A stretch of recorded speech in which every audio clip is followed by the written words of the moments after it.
Recipe notes for my ultimate and favorite pantry pasta. What is a pantry pasta? You might be asking yourself.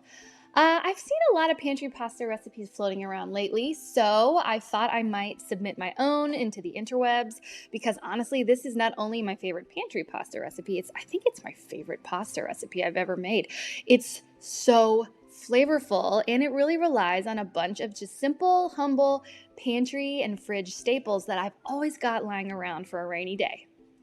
And that's really what a pantry pasta is all about. It's about using the sort of essential pantry staple ingredients that you keep around, the non-perishables that you just kind of have that usually come together to help flavor other dishes, but can really stand out as superstars in a simple yet majorly impactful tomato sauce like we're building today.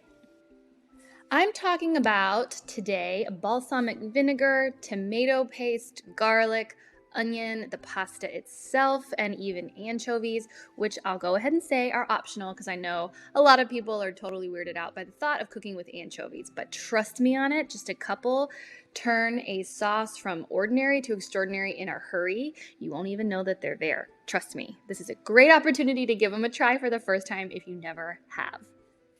I'm taking a couple of cues from the beloved, famous 3-ingredient pasta sauce from Marcella Hazan, which was just onions, butter, and tomatoes.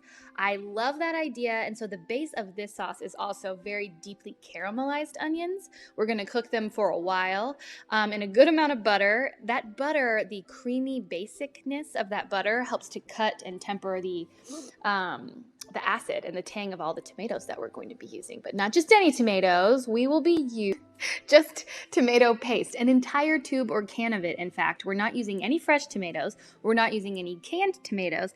This entire pasta sauce is made on it's built on tomato paste itself. We're going to cook up an entire container of it, caramelizing it and really taking away any of that sort of tinny taste that it can have sometimes.